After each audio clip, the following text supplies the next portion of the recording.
Hello Sir Kira. Just call me Liz. I'm from Pampanga. Matagal na akong nakikinig ng stories mo habang nagwo-work. And ngayon nga, I decided na isend yung horror experience ko dito. Nagtrabaho ko bilang junior architect sa isang company na nakabase sa Tagaytay noong 2025. At dahil malayo ang Pampanga sa Tagaytay, nagrent ako ng apartment/transient house doon. During the application, puro online lang ang process. But at the time na natanggap ako sa work, nagpa-drive na ako sa boyfriend ko at nagpasama na maghanap ng matutuluyan ko doon. At sinigurado talaga namin na makahanap ng apartment agaran bago ko mag-start sa trabaho. Nakahanap naman kami, 12 minutes walking distance from the office. Isa siyang transient house talaga. At alam naman natin sa mga transient house, turista lang madalas ang nagsistay. Bale, 3-story building yon at nasa 3rd floor ako. Then nasa 1st floor naman nakatira yung owner. At per floor ay mayroong 6 units. Maayos naman yung unit ko compare sa ibang apartment na tinignan namin ng boyfriend ko. Fully furnished na, may hot shower at may aircon pa. Kaya okay na rin kahit luma na. Hindi ko lang alam kung bakit hindi man lang sumagi agad sa isip ko na parang nakakatakot yung building. Naramdaman ko na lang yon noong tinerhan ko na. Hindi ako nakakakita, Sir Kira, pero nakakaramdam ako na parang may nakamasid sa lahat ng sulok ng unit. Hindi rin ako makatulog ng patay ang ilaw doon kasi pakiramdam ko masasuffocate ako. Nung first 2 months ko, may kasama akong ibang tenant sa 3rd floor. Pero isa-isa rin silang umalis. Mostly kasi OJT lang sa mga hotel ang mga nagre-rent. Tapos pagdating ng rainy seasons, naging matumal naman ang mga tourist na nagsistay sa transient. At knowing na ako lang mag-isa madalas sa buong floor, minsan kinikilabutan rin talaga ako. Noong mga panahon na yon, hindi ako nakakatulog ng mahimbing. Laging kulang ang tulog ko. At nakakatulog lang ako kapag pagod na yung mata ko. Pampaantok ko noon yung panonood ng movie sa TV na nakakonect sa laptop ko. Ang ginagawa ko na lang itinatabi ko lagi yung remote ng TV at saka yung wireless mouse sa ilalim ng unan ko. Isang gabi nakatulog agad ako. Pero nagising ako sa sobrang lakas ng music. Chinek ko agad yung phone ko. Akala ko umaga na. Pero pagtingin ko sa oras, 2:00 pa lang ng madaling araw. Kumabog din ang puso ko nung nakita kong nakasindi yung TV ko at doon nanggagaling yung malakas na music na nagpe-play sa YouTube. Hinanap ko agad sa tabi ko yung remote pero wala akong nakapa. Tapos kinabahan ako kasi doon ko siya nakita sa table na nasa baba ng TV. Mabilis akong tumayo nun at saka natatarantang hininaan na muna yung volume. Pagkatapos ay tinanggal ko sa pagkakasaksak yung TV. Ang tagal kong ipinrases kung papaanong nangyari yun. Kung nakatulog ba ako nang nakabukas yung TV? Kahit pa sigurado naman akong nakapatay yun nung natulog ako. Hindi ko rin masabi na nadaganan ko sa pagtulog yung remote o kaya yung mouse dahil wala sila sa tabi ko. Na talagang ipinagtataka ko rin. Dumagdag pa sa kaba ko yung playlist na nagpe-play. Ang title kasi ng playlist, Sir Kira, ay Pampatulog Playlist. Sobra-sobra yung kaba ko nun. Hindi ko nga alam kung papaano pa akong nakatulog ulit eh. After a month, nag-decide akong lumipat na ng apartment. At sa bagong apartment na yon, naging payapa naman na ang stay ko. Wala na yung pakiramdam na parang may iba akong kasama sa unit. Thank you po if masasali tong story ko. Abangan ko na lang. Next time try ko ring isulat yung horror experiences ko sa workplace ko naman.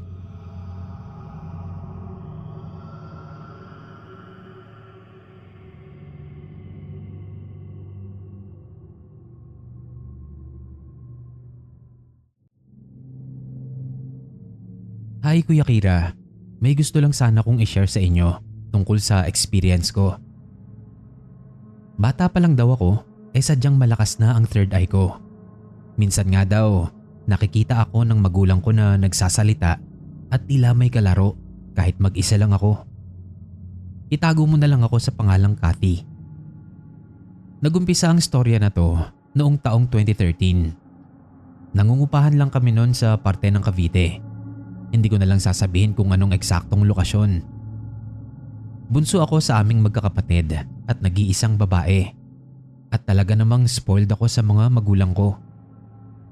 Nung bata pa ako, hindi ako sanay na matulog nang hindi katabi ang nanay ko. Kahit na 13 anyos na ako noon. Isang gabi, bandang 11:00 na. Mahimbing na akong natutulog noon. Naalimpungatan ako nang may marinig akong boses na tumatawag sa pangalan ko. Kathy! Kathy! Kathy! 3 beses niya akong tinawag ng paulit-ulit. Yung boses na naririnig ko ay hindi galing sa nanay o sa tatay ko.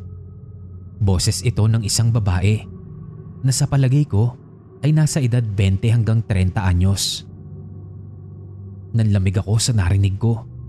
Para kasi itong nanggagaling sa ilalim ng lupa. Sobrang hina nito na tila ba nag-e-echo pa. Pilit kong kinakalapit ang nanay ko noon para gisingin siya. At kahit nakadilat na ang mga mata ko noon, ay patuloy ko pa rin nadidinig yung boses na tumatawag sa pangalan ko. Pilit ko nang ginigising yung nanay ko noon kasi nga natatakot na ako. Nung magising si nanay, nagtataka naman ito. Bakit daw nanlalamig at nanginginig ako? Sanay na akong makakita ng kung ano-anong mga nilalang simula pa nung bata ako. Pero noon ko lang naranasan ang tawagin ako sa sarili kong pangalan na tila ba kilalang kilala ako nito. Dali-dali akong ibinangon ng nanay ko. Tinatanong niya ako kung anong nangyari. Ikinuwento ko naman sa kanya. Hindi na rin bago kila nanay yung mga ganoong kwento ko. Dahil bata pa nga lang ako, nasanay na rin sila. Pilit na lang akong pinakalma ni nanay. Pilit na pinatulog. Hindi ko pala nasabi sa inyo, Kuya Kira, na ang harap ng bahay na inuupahan namin noon ay may lumang balon na tinabunan na lamang dahil sobrang tanda na raw nito. Tuyot na at hindi na rin makuhanan ng tubig. Isa pa, hindi na rin kasi uso ang balon sa panahon na yon. May gripo na din kasi. Ilan sa mga bisita namin ang nagkukwento na palagi daw silang may nakikitang babae sa tabi ng balon. Pero ang sabi ng nanay ko, hanggat wala naman daw itong sinasaktan, hindi namin siya papakilaman. Lumipas pa ang ilang mga araw. Hindi ko na ulit narinig yung mga boses na yon. Pero sa bahay na inuupahan namin ay patuloy pa rin ang pagpaparamdam nila. Madalas may maririnig kang yabag sa hagdan na paakyat sa second floor.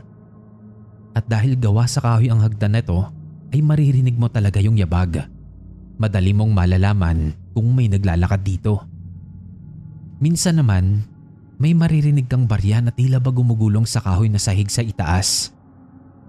At ang isa sa pinaka nakakatakot na pangyayari sa bahay na yon ay ang panggagaya nila ng muka o yung mga doppelganger. Isang araw, nakahiga ako sa upuang kahoy sa labas ng kwarto sa second floor. Nagse-cellphone lang ako noon. Nakita kong lumabas yung nakatatanda kong kapatid na may dalang puting balde. Nagtataka ako nun sa kanya kung bakit may balde sa kwarto namin. Tinanong ko siya kung para saan yun. Tumingin lang siya sa akin pagkatapos ay tumuloy na sa pagbaba ng hagdan. Napakunot lang ang kilay ko nun. Nagtataka rin ako kung bakit hindi niya ako sinagot. Dali-dali akong tumayo mula sa pagkakahiga ko at sumilip ako sa baba ng hagdan. Tinignan ko kung saan siya patungo. Nakita kong pumasok siya sa banyo. Binuksan yung gripo. So hinayaan ko na lang. Bumalik na ulit ako sa upuan at muling nag-cellphone. Maya-maya, nag-ring yung cellphone ko. Nakita kong tumatawag yung nakatatanda kong kapatid. Yung nakita ko palang na bumaba ng hagdan. Nagtaka ko nun kung bakit siya tumatawag. Samantalang nandoon lang naman siya sa loob ng banyo kung saan naririnig ko pa rin yung pag-agos ng tubig mula sa gripo. So sinagot ko yung tawag. at nagulat ako sa sinabi niya. Isarado ko daw yung mga pinto at bintana at wag daw akong magpapapasok ng hindi ko kakilala.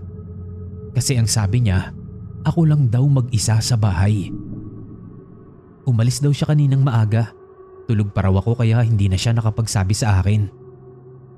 Mga alas 11 na ng umaga nun. At ang sabi niya, alas 9 raw siya umalis. Hindi na ako nakapagsalita nun.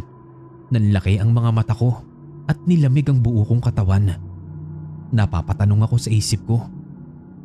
Kung hindi siya yung nasa banyo, sino? Sumilip ako sa hagdan para makita ang banyo. Nakabukas yung pinto ng banyo.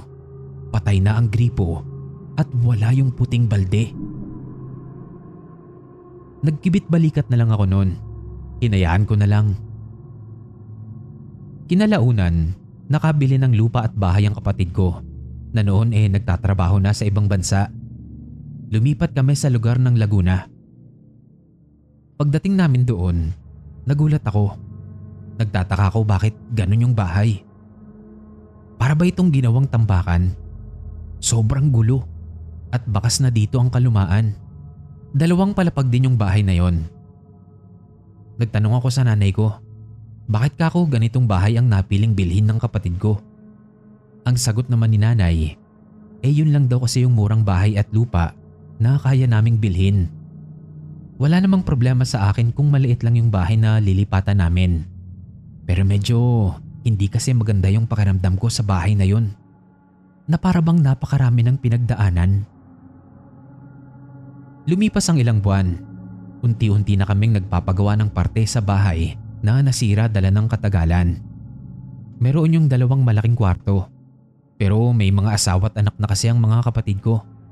Kaya naman sila ang gumagamit ng mga kwarto na yon. Sa sala lang ako natutulog, Kuya Kira. Isang araw, umalis ang mga magulang ko. At noong oras na ng pagtulog, pumasok na sa kanya-kanyang kwarto yung mga kapatid at mga pamangkin ko. Ako na lang ang naiwang mag-isa sa sala. Nahirapan akong makatulog nito kasi hindi ako sanay na hindi katabi ang nanay ko. Nagpaikot-ikot ako nun sa higaan ko para mapilit ang sarili kong matulog. Siguro dala na rin ng kaantukan, nakatulog naman ako. Nagising ako mga bandang 1:00 ng madaling araw. At sa hindi ko maipaliwanag na dahilan, hindi ko maigalaw ang katawan ko at hindi ako makapagsalita. Takot na takot ako nito, Kuya Kira. Ipinikit ko ang mga mata ko. Pilit na nagdasal sa kabila ng kaba. Mga ilang sandali pa ay agad na rin akong nakagalaw. Madilim na nito sa sala. Hirap kasi akong makatulog pag may ilaw. Naupo ako nun, sumandal sa pader ng bahay. Rinig na rinig ko yung malakas na kabog ng puso ko nun. Nang biglang umihip ang malakas at malamig na hangin. At dahil dito, bahagyang nilipad yung kurtina sa bintana. Sapat para makita mo ang liwanag na nagmumula sa buwan. Gawa sa salamin ang bintana namin. Kaya naman laking gulat ko nang may nakita akong malaking tao na nasa tapat ng bintana. Kitang-kita ang anino nito dahil na rin sa liwanag ng buwan.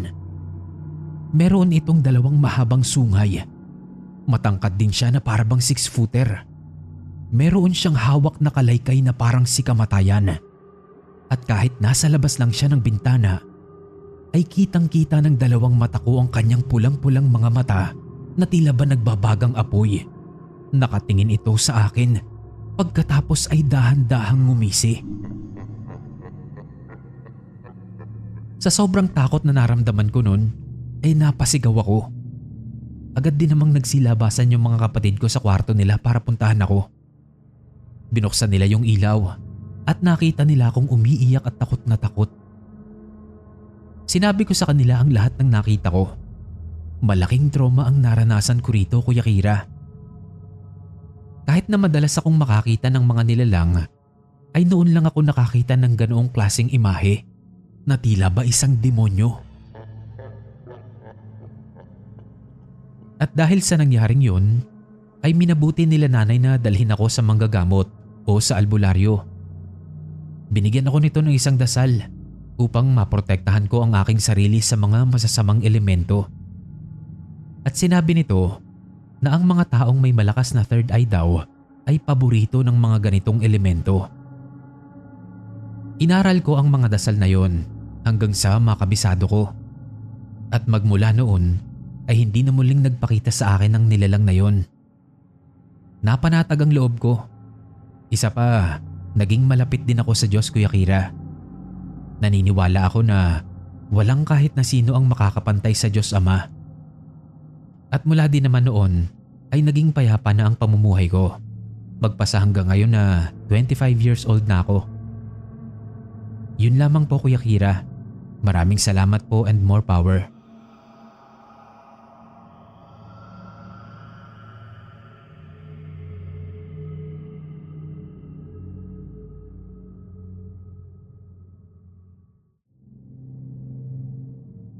Magandang araw po sa inyo, Sir Kira, at sa lahat ng mga kakirara.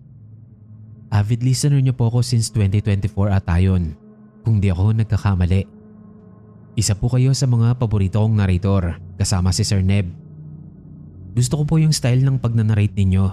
Okay din po sa akin yung background music. Actually, nasend ko na po to kay Sir Neb last year. Kaso hindi pa po ata napapansin sa dami ng mga nagsisend sa kanya. Kaya naman naisipan kong bakit hindi na lang dito ko isend ito. Tawagin niyo na lang po ako sa pangalang Ace.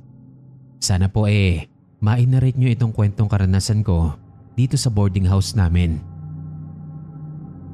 First year college pa lang ako noon nang maghanap ng boarding house. Actually second year na nga sana ako, kaso nag-shift ako ng kurso from marketing to AB English.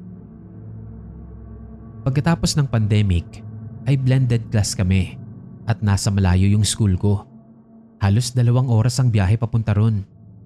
Kaya naisipan ng parents ko na mag-boarding house na lang ako para naman makatipid sa gastusin. Maganda naman ang boarding house at saka affordable naman sa mga estudyante yung renta, kaya go na. At saka hindi naman masyadong malungkot kasi andoon din naman yung 2 pinsan ko, pati na yung kaprobinsya namin. Kaya ayos na rin. Nung mga unang buwan, wala naman akong nararamdamang kakaiba. Inaabot pa nga ako ng alas 12 sa sala minsan dahil sa dami ng gawain at projects. Hindi rin naman kasi ako matatakoting tao. Kaya okay lang sa akin kahit na minsan ako na lang mag-isa ang naiiwan sa sala. Kahit na malalim na ang gabi. Hanggang sa dumating ang araw ng mga patay. November. Siyempre walang klase nun. Nagsiuwian nun yung mga boardmate ko, pati na yung 2 pinsan ko umuwi rin. Ako lang ang naiwan sa boarding house nun. Di kasi ako pwedeng umuwi dahil may practice kami sa PE at ako yung choreographer ng sayaw namin. Kaya todo practice kami. October 31 wala nang ibang tao sa boarding house. Panay panakot pa nila sa akin nun kasi nga ako na lang daw mag-isa. Sabi pa ng pinsan kong tawagin ko na lang sa pangalang Ate Kit. Huwag kang mag-alala be, may dadalaw rin sa'yo. Tinawanan ko lang yun at pabiro ko ring sinagot na okay din yun kasi may makakasama ako. November 1, ako na lang mag-isa nun. Kaya minabuti ko nang maglinis na muna sa kwarto namin, sala at sa banyo. Sobra akong napagod nun, kaya naman nakatulog ako pagkatapos. Nagising na lang ako nung mag-aalas 5 na. Nagsaing na agad ako at nagluto ng ulam.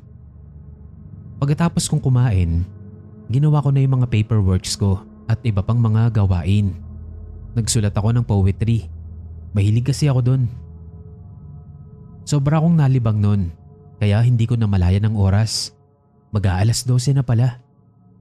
Marami pa rin kasing padaan-daang motor nun at nagsisigawan pa ng Happy Halloween. Bumaba ako ng deck dahil naiihi ako. Nang makarating ako sa sala, may narinig akong sit-sit. Psst! Psst! Napalingon ako, pero wala naman akong nakitang kung sino. Tapos narinig ko ulit. Psst! Sumimangot ako nun kasi alam kong yung mga lalaki talaga yun sa baba. Yung mga nagre-repair ng sasakyan nila. Binaliwala ko na lang. Dumiretso ako sa CR. Pagkatapos kong umihi, nung patayo na sana ako, Napahinto ako. Narinig ko kasing bumukas yung gripo sa kabilang banyo. Nagtaka ko. Itinaas ko na yung pang-ibaba ko at lumabas na ng banyo. Pumunta ako sa kabilang banyo. Bigla akong nakaramdam ng pananayo ng balahibo sa batok.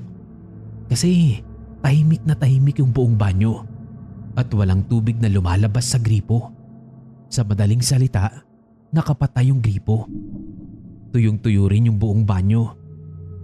Doon ko biglang naaalala na nilinisan ko nga pala lahat ng CR at pinuno ko ng tubig ang lahat ng lalagyan. Kaya naman natakot ako nun, Sir Kira.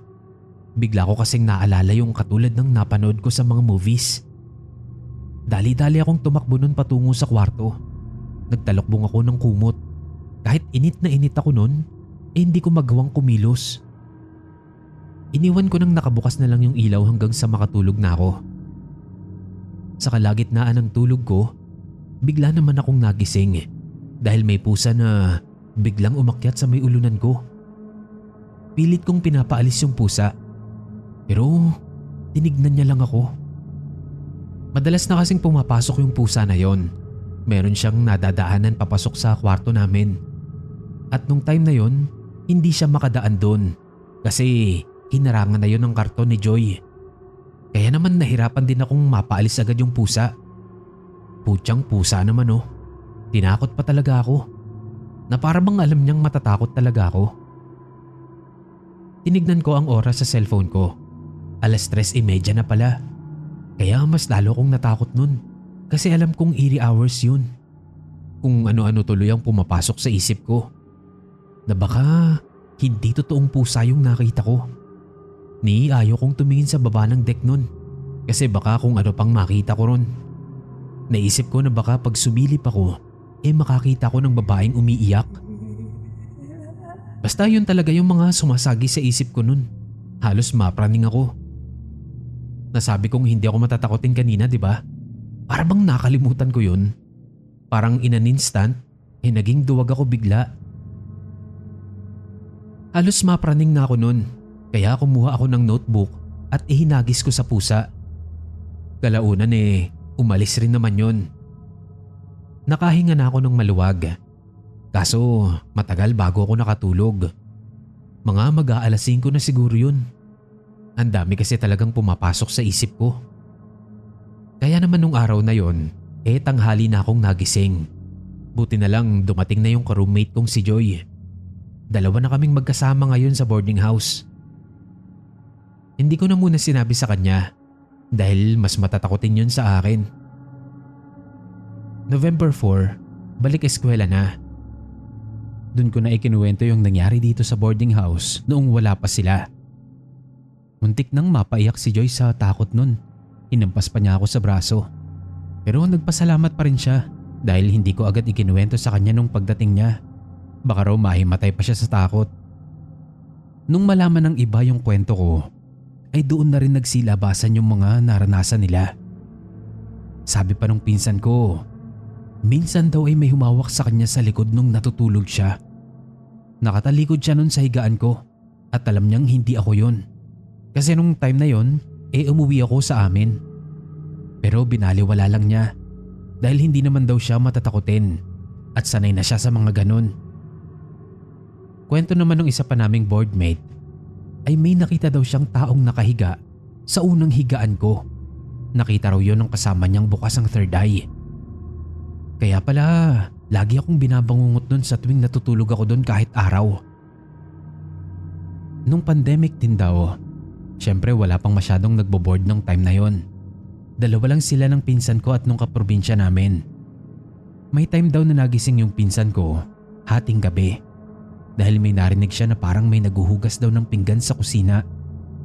Akala niya daw siya lang ang nakakarinig nun. Yun pala pati yung kasama niya. Tinanong pa siya nito kung nadidinig ba daw niya yun. Nung time na yun, dalawa lang sila. Kaya alam nilang hindi pangkaraniwan yung nangyayari na yun. Minsan naman daw, may makikita silang nakatalikod na babae na nakatayo sa may pinakadulong banyo.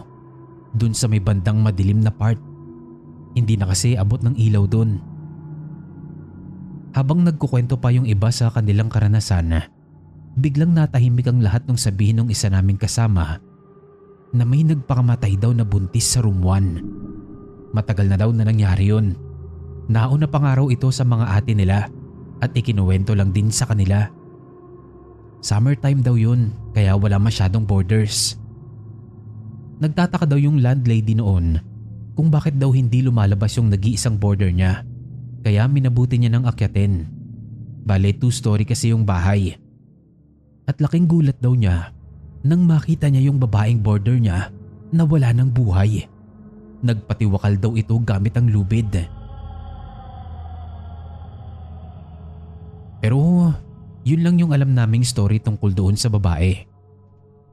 Kalauna noon hindi na lang namin pinapansin yung mga kakaibang nangyayari sa boarding house. Sa ngayon ay nandito pa rin ako. Lumipat na nga lang ako ng higaan pero nasa room 3 pa rin.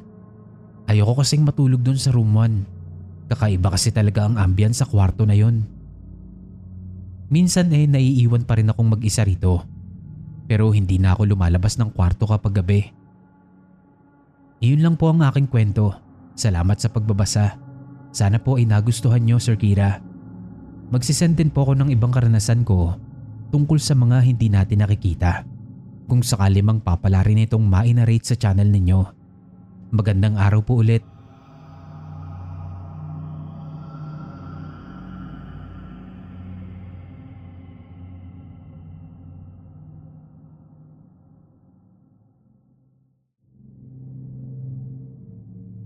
Hello po Sir Kira. Ito po ang first time ko na magsishare ng story sa channel ninyo. Matagal na po akong listener since last year pa. Ang kwento ko sa inyo ay ang isang kababalaghan na nangyayari sa akin magpasa hanggang ngayon. Tawagin niyo na lang po akong Flynn. Nung bata pa ako, alam ko na may isang tao na bantay sa kwarto ko. Isang babae na nakasuot ng puti at duguan. Malambing siya sa akin at laging may concern. Dati kapag hindi ako nakakatulog, hinihimas niya ang paa ko. At once na naramdaman ko yung lamig, nakakatulog na ako. Hindi ako natatakot kasi mas comforting nga sa akin yung presence niya. Mahilig akong magpuyat, kaya naman dati ako yung nanonood ng TV sa sala. Once pumatak na ang 3:00 ng umaga, may itim na anino na sumisilip sa pagitan ng railings sa may hagdan namin. Cue ko na yon para matulog. Para bang chinecheck niya ako na hindi pa ba ako matutulog, umaga na. Madami ng mga psychic friends ang nakapunta sa bahay namin. Una may kaibigan akong babae, kapwa ko nursing student. Sabi niya, marami raw entities dito sa amin, pero ang pinakadominante ay yung babae. Nalaman din namin sa kanya na ang pinapasukan ng babae ay yung salamin na nakalagay sa hagdan. Sabi niya, kailangan naming ilipat yun dahil ang salamin na nakatapat sa hagdan ay nagiging portal daw at dapat na hindi yun madiskubre ng iba pang mga masasamang espiritu. Dito niya rin sinabi sa akin na pwede ko raw pangalanan yung babae. And since malapit siya sa akin, ang itinawag ko sa kanya Candy kasi sweet siya sa akin. Nagulat daw siya nun kasi bigla siyang sinugod ng babae nung time na yon. Nasa 3rd floor kami. Inexplain naman namin kung bakit namin gagawin yung pagtatanggal doon sa salamin. Kaya pala siya nagalit kasi nga doon siya pumapasok at lumalabas. Pangalawang psychic. Ito, literal na boyfriend ko. Pero hindi pa siya nakakapunta sa bahay namin. Ang pinoint out naman niya ibang entities sa lugar namin. Nagpicture ako sa harapan ng salamin namin na ngayon nasa ilalim na ng hagdan. At nagulat ako sa mga binilugan niya. Mga duwende daw yun. Literal na mga muka na may mahahabang tenga. Natakot ako nun kasi naalala ko nung bata ako bago namin ipinatayo yung bahay namin. May iminungkahi yung kaibigan namin na manggagamot na si Tatay Boy na maglagay kami ng manok at mga candy bago kami magpahukay ng pundasyon. Naalala ko nung gabi na sinilip ko yung alay na yon. Nagulat ako kasi gulo-gulo na yung mga candy na para bang may nagbungkal doon. Sabi kasi ni Tatay Boy ay may kaharian daw ng mga duwende sa lupa namin at kailangan naming makiusap para magkaroon kami ng peaceful coexistence. Lalo na nga at magpapatayo kami ng bahay doon. Sinuwerte kami sa lupa naming yon na napatayuan namin ng 3rd floor. Ikatlong psychic. Nakilala ko itong kaibigan ko na to online at isa siya sa nakapagbigay ng malinaw na sagot sa akin. Sabi niya, kaya daw binabantayan ako ng babae ay dahil kamukha ko raw yung anak niya at yung candy na tawag ko sa kanya ay sobrang malapit sa totoo niyang pangalan. Doon ko napagtanto kung bakit ganun na lang siya kaalaga sa akin. Nagpapakita siya sa mga bisita. Oo, kahit sino na gagamit ng kwarto ko ay nagpapakita siya. Una doon sa ex kong psychic. Isang Sabado dumating siya sa bahay. Nagsabi kung ayos lang daw bang matulog muna siya sa kwarto ko dahil pagod na pagod daw siya nung araw na yon. Tumulong kasi siya sa family business nila. So sabi ko okay lang naman. Sabi ko sa kanya magpahinga na lang muna siya at manunood na muna ako ng KMJS sa baba. Pagbalik ko sa kwarto para ayain siyang kumain nagulat ako kasi lahat ng ilaw bukas. Pati yung maliliit na nightlights ko mga nakabukas din. Sabi niya may nakita daw siyang babae sa likod ng pinto na nakaputi. Unti-unting pumapatak daw ang dugo nito mula sa katawan.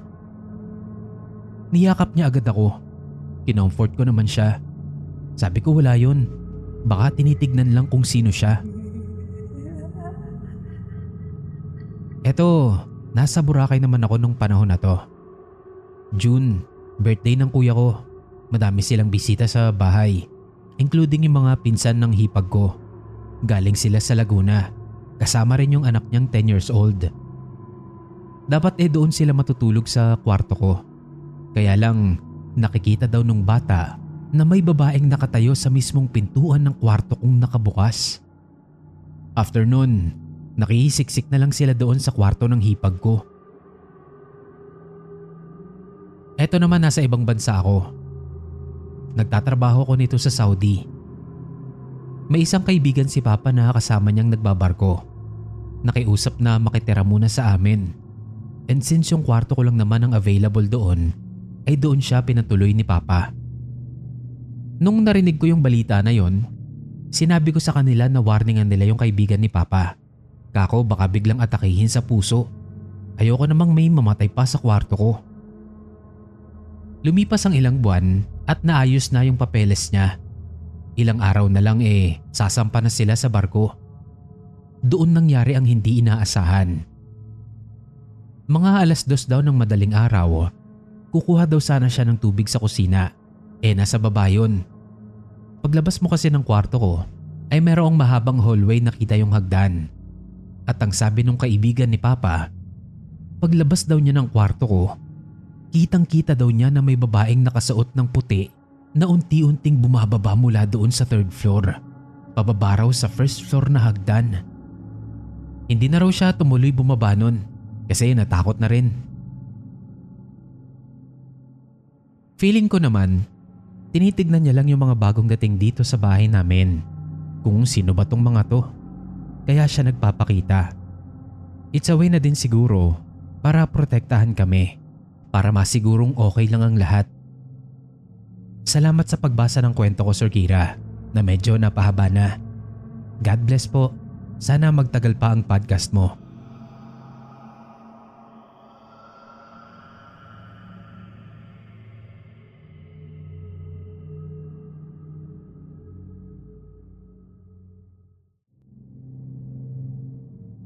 Hi Sir Kira, share ko lang yung story ng boyfriend ko. Bale yung bahay nila bungalow lang. May 3 rooms at sakto lang yung laki para sa kanila. Since 4 lang naman sila ng parents niya at ng kapatid niyang babae. Siguro ang dahilan daw kung bakit maraming nagpapakita sa kanila dahil tapat na tapat yung pinto nila at yung bintana Meron din silang salamin na katapat mismo ng pinto. At yung pinto na yon, katapat din ng isa pang pinto. Sana hindi magulo yung pagkaka-explain ko. At saka simula raw nung bata pa siya, nakakakita na talaga siya, pati karamihan sa mga family members niya. Ang pinaka-kinatatakutan niya ay yung tinatawag kong BFF niya. So eto na nga. Galing kasi siya sa amin noon. Nung time na to, magkatabi lang ang subdivision na tinitirhan namin. Around SM yon. Mga 12:00 na ng hating gabi siya umuwi nun. Sobrang dilim pa uwi sa subdivision nila. At hindi niya inaasahan na pagkabukas niya ng pinto nila ay makikita niya yung BFF niya sa dulong koridor ng bahay nila. Sa lahat daw ng nakita niya, ito yung pinakamalinaw. Pati raw yung muka nakikita niya ng malinaw. Hindi niya tuloy ma-distinguish kung lamang lupa ba ito o kung anong entity. Maitim daw yun, nakabelong itim, kulot na kulot ang buhok na parang hanggang bewang. At yung mga mata nito ay itim na itim din daw. Tapos parang palaging galit na nakatitig at nakangiti pa sa kanya. Talagang nanginginig daw siya sa itsura nito dahil para daw siyang papatayin o lalamunin ng buo. Buwan nang lumipas, hindi niya na ulit nakita pa yung BFF niya. Yung dating magkatabing subdivision na bahay namin, ngayon ay lumipat na kami sa iisang subdivision. Nagkaproblema kasi sa bahay. So ang nilipatan namin ay dating bahay ng foreigner na nakapangasawa ng Kapampangan. Brutal din yung nangyari sa kanila. Siguro kwento ko sa susunod. Ang bahay na nalipatan namin sa subdivision nila 3 years nang abandonado. Nung umalis kasi yung AFAM dito sa bahay ay may nagrent naman na Canadian. At simula nung umalis yung Canadian na yon, wala pa ulit tumira at kami na nga yung sumunod. May pool din itong bahay na to at nasa 900 square meters yung lupa. Nung time na to, tahimik lang kaming nanonood sa phone ko. Yung sliding door ng kwarto ko nakaharap sa may pool. Hanggang maya-maya, may naamoy akong bulaklak. So tinanong ko yung boyfriend ko kung naaamoy niya rin yun. Hindi siya nagsalita. Tumingin lang siya sa may pool. Tapos bigla siyang nanginig. Tumayo siya nun. Lumabas na may hawak na parang insenso. Nagmumura siya nun at galit pa nga nung una. And since hindi ako sanay na ganun siya, inawat ko siya. Pero ang sabi niya, hayaan ko lang daw siya. Palipat-lipat siya nun sa bawat corner ng pool. Ang laki pa naman ng pool na yon. Hanggang 6 feet ang lalim nun. Kaya pala ganoon yung reaksyon niya nun ay dahil nandoon na naman daw yung BFF niya. Sinundan daw siya sa bahay namin. Nung time na to, talagang makikita mo sa mata niya yung galit. Paglalapit daw yung boyfriend ko sa kung nasaan yung BFF niya, parang bigla daw naglalaho. Tapos lilipat sa ibang side ng pool. Hanggang sa kumalma siya. Nagdasal ng paulit-ulit habang pabalik-balik at nanginginig. Maya-maya nawala din. At simula noon hanggang ngayon ay hindi pa daw ulit niya nakikita yung BFF niya. At sana nga last na yon. Ang dami ko pang horror story na gustong i-share. Galing naman sa dati naming bahay. O siya. Thank you po.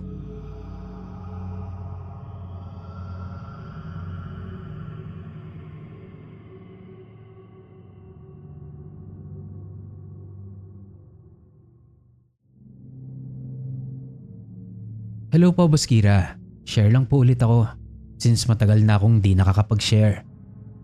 Itong karanasan na to ay mula sa boyfriend ng ate ko. Tawagin na lang natin siya sa pangalang Norman. Naranasan niya to sa bahay nila. Banda ito sa may Pandi, Bulacan. Pero si Kuya Norman ay nagtatrabaho sa may Mandaluyong. So nangyari daw to habang nagpapahinga siya. Nakahiga siya nun. Yung higaan niya ay merong kurtina na kung babangon man siya, kailangan niya pang hawiin yun para makita niya ang paligid ng kwarto. Nung bandang gabi raw na natutulog na si Kuya Norman, bigla siyang nagising ng madaling araw. At ang una niyang ginawa, kunin yung cellphone niya, i-check kung anong oras na. Nung makita niyang medyo maaga pa, parang nasa 4:30 pa lang daw nun, ay nag-scroll na muna siya. Maya-maya na raw siya mag-aasikaso para sa pagpasok niya. Ang tanging ilaw lang sa kwarto niya noon ay ang liwanag na nanggagaling sa cellphone niya. Maya-maya raw, biglang may humawi ng kurtina at sumilip. Akala niya papa niya lang na chinecheck kung gising na siya. So nilingon niya. Pero dahil nga galing sa liwanag yung paningin niya at hindi pa nakakapag-adjust ang mata niya, purong kadiliman lang yung nakita niya. Matagal pa raw niyang tinitigan kung sino yung nakasilip. Nung mag-adjust na raw yung mata niya sa dilim, ay bigla naman daw nawala yung nakasilip. Tapos yung kurtina, bumalik na sa dati. Para bang umatras yung sumilip tapos isinara yung kurtina. Nung hawiin daw ni Kuya Norman yung kurtina upang silipin kung sino yun, nakita daw niya na tulog pa yung mga magulang niya. So syempre nagtaka siya nun. Sino pala yung sumilip? Hindi naman daw siguro gagawin ng magulang niya yun. Kasi nga anong oras pa lang nun. At saka kita nga niyang tulog pa. At isa pa, ilang segundo lang yung pagitan ng pagsara ng kurtina niya sa muli niyang pagsilip. Kaya imposible daw na nakabalik agad sa paghiga o nakapagtago yung kung sino mang sumilip na yun. Dahil doon nakaramdam daw siya ng takot. Bumangon na lang daw siya agad nun at nag-asikaso na para sa pagpasok niya. Nung ikwento niya to sa amin, talagang kinilabutan din kami. Kasi kung iisipin, parang nagkatitigan pa sila ng medyo matagal ng kung sino man yung sumilip na yun sa kanya. Paano na lang daw pala kung nakita niya yung itsura nito? Yun lang po, Boss Kira. Sana po ma-share niyo ito sa channel ninyo. Salamat po.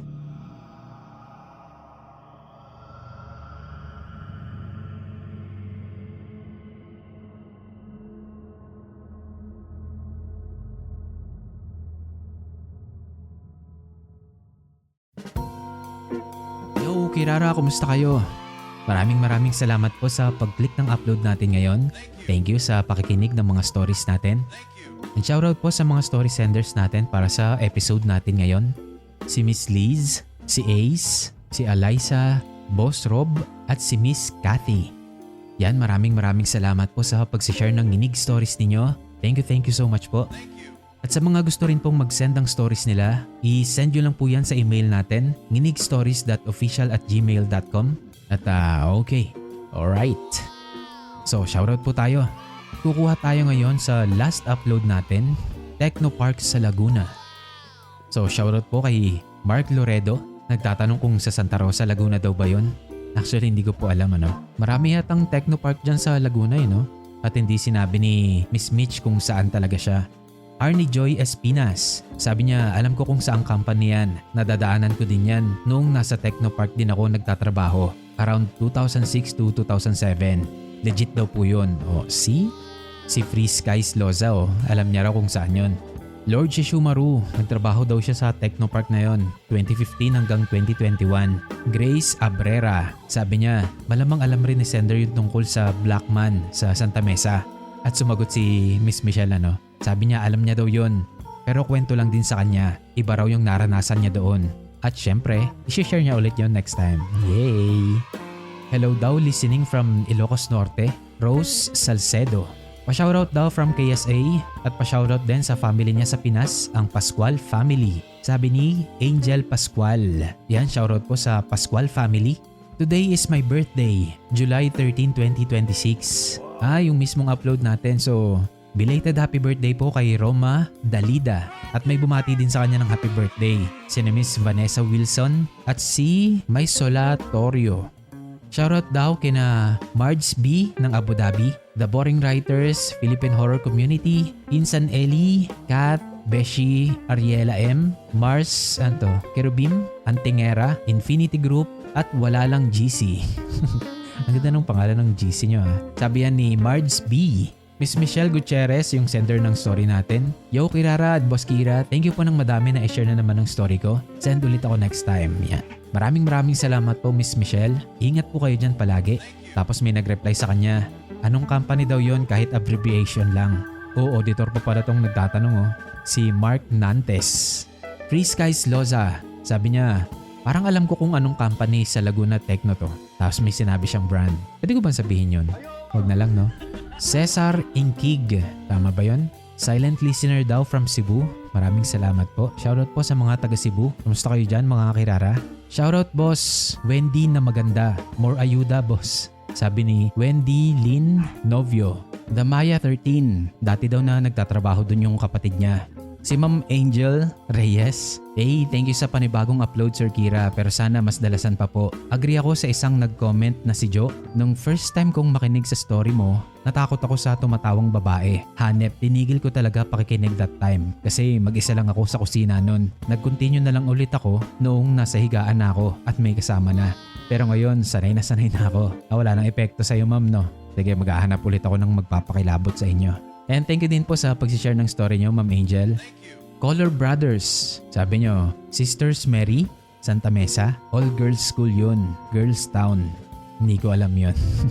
Abel Jimenez, listening daw from Taguig. Shoutout po sa inyo dyan. Sa mga taga-Taguig. Ang ganda ng audio mo ngayon, Boss Kira. May pakikinggan na naman ulit ako. Salamat sa mga sender at sa iyo, Boss Kira. Sabi ni Ana May Nala, Unan. Bali yun nga. May itinurong trick sa akin si Sir Neb. Itinuro niya sa akin yung setting niya sa ambar. Kaya medyo umayos-ayos yung audio natin. Pero huwag kayong mag-alala. Sisikapin kong mas ma-achieve pa natin yung tunog ambar para mas, mag-level up tayo. Muli, shoutout kay Sir Neb. Thank you po sa settings. Love you, senpai. Yeah. Flor Vasquez. Thank you, Sir Kira. More upload pa po. Fade, pagkakita ko ng title click agad. Diyan po ako nagwo-work. Uy, pero saang parte po? Naku, yari ka boss. Baka dyan mismo yan sa kampaning pinagtatrabahuhan mo. Koro Sensei Mac 20. Shoutout daw listening. Ano to? IZ? Ala, paano basahin to? Sorry boss, hindi ko kayang basahin. Pero sa siya eh? Spell niya IZ space HRVATSKE. Ayan, translate ko. So, listening daw siya from Croatia. Hey, thanks YouTube. So, shoutout po sa lahat ng OFW dyan sa Croatia at sa lahat ng mga Kirara dyan. Ingat po kayo palagi. Yan, Kat. Naloka daw siya sa story ni Kenneth. Grabe daw kilabot niya ron. Matahari foodie. Mukhang nagtrabaho din siya doon, no? Alam niyo. Marshall Skintz. Nagtatanong kung may follow-up pa daw ba yung misteryo sa kumbento. New subscriber lang daw siya at tinapos talaga niya yung misteryo sa kumbento episode 1 to 15. Sana raw may 16 pa. Thank you sa magagandang stories. Ayan, clickbait na naman si Toti niyan. Actually sabi ni Toti, which is yung writer po niyan, meron naman na daw. Medyo inaayos pa lang daw niya. So yun lang yun na pala yung last comment. So refresh natin, baka may humabol pa. Wala na. Okay. So yun lang Kirara, no? So bago tayo magtapos, syempre kung birthday mo ngayon, happy birthday sa'yo. Kung may isineselebrate ka naman, kung may isineselebrate naman kayo, anniversary man yan o kung ano man, congratulations po sa inyo. At kung may inaabang-abangan ka naman, good luck po. At muli Kirara, maraming salamat sa pakikinig sa upload natin ngayon. Hanggang sa muli po, karinigan po ulit tayo.